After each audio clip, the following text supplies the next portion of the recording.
attacks against Saudi Arabia?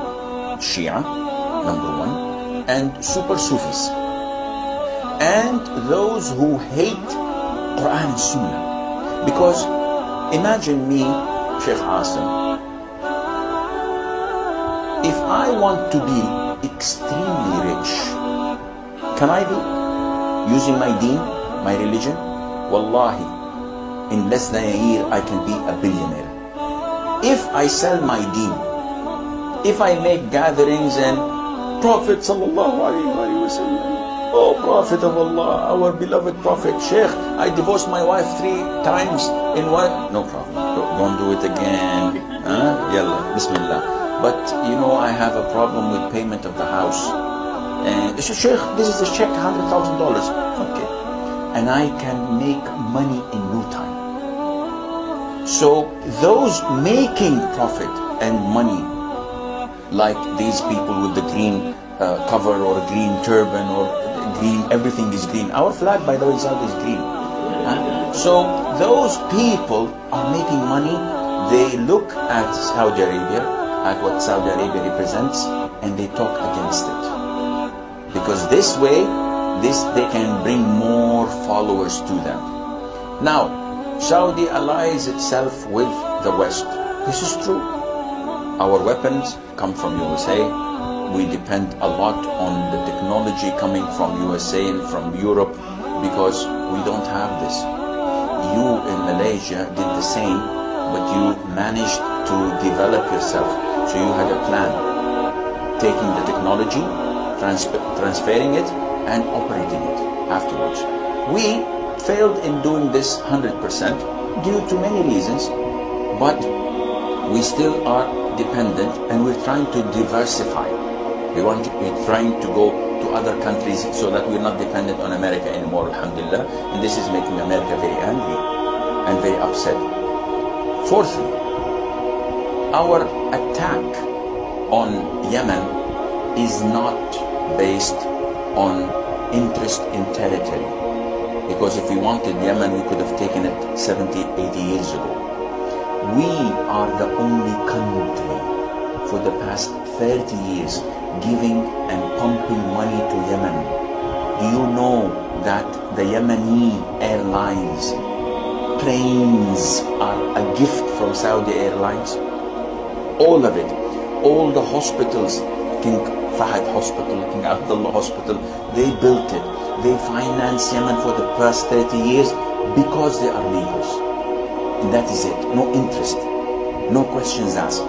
But when the Rafida, when the Houthis, the Shia were controlling Yemen, killing their people, killing the Sunnis, slaughtering them, children, women, men, and wanting to dominate the whole country, there was one of two choices. Leave them and end up in 2 years or 1 year like Syria, and then you have Iran surrounding Saudi Arabia. Do you think they will give us a postcard on Valentine's Day? They are trying, they are fighting us. Our fight with Iran, with these Majus, with this Shia, has been so long, and we are blaming Saudi Arabia. I am, as a citizen, blaming my government for being so soft with them. So now they come infiltrate east of Saudi Arabia. They have done what they have done in Bahrain. They're doing what they're doing in Kuwait. In Syria, they are killing and genocide of the Muslims, of the Sunnis. In Iraq, they're slaughtering all the Sunnis. And Yemen, we want us to wait.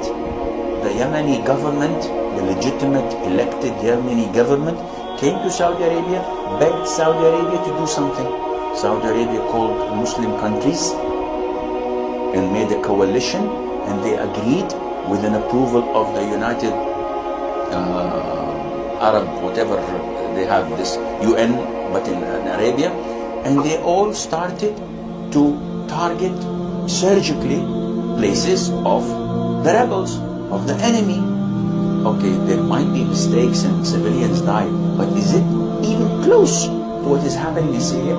Is it close to the drone attacks of Americans over Yemen and Afghanistan, killing weddings and killing babies and children and women, and none of the Muslims spoke about it. Everything, yeah, it's America. When America does this, we're afraid. So now, when Saudi Arabia is doing something legitimate and for the benefit of the Yemeni people, who talks against it? BBC makes a full-hour report. Saudi is doing something, subhanAllah. And CNN and Fox News, etc. And of course, Iran is feeling it. Hezbollah, you know, Hezbollah, Hassan Nasrallah, he is barking like crazy because of Saudi Arabia. So those who talk against Saudi Arabia, come and visit Saudi Arabia. What will you see? You will see a king. He's a human being. He's not a prophet. He's not a sheikh. He has his shortcomings. But a king that serves his country well. Muslims, Saudis, travel unafraid. They pray 5 times a day in the masjid, unafraid. They know that there are tahfidh al-Quran circles, more than 100,000 in all of Saudi Arabia. We have the biggest print house of Quran to distribute in 70 languages free of charge. We have dawah programs. We have universities teaching Islam. We send people, du'at, da'is and scholars to spread the word of Islam. We help Islamic countries. We give to the extent that we as Saudi people are saying, hey, wait, you're giving people, but we need money as well.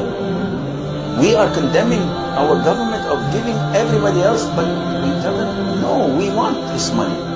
To this extent. So, when you come to Saudi Arabia, you will find that Islam is there. Scholars in Riyadh, in Jeddah, in Mecca, in Medina, scholars, not da'is, not like me, no, real scholars. You haven't seen real scholars. Scholars that know Quran, the Sunnah, they write, they speak, they teach, they are like encyclopedia. Me, I'm not a scholar. He's a sheikh, I'm not a scholar. I'm a person who is a little bit old. Maybe this is not real. And I have some knowledge, little knowledge, in English. And exposure in TV. That's why people think that, oh, mashallah, he's well known. I'm not a scholar. I have knowledge more than most of you. And I'm able to teach better than most of people because I'm a teacher by nature, alhamdulillah. But real scholars, you will find them in the thousands in Saudi Arabia, mashallah. No other country has this. So don't be fooled by the propaganda that they're spreading against Saudi Arabia, because we are not utopian, when we're not companions of the Prophet ﷺ, but we are far, far, far, far better than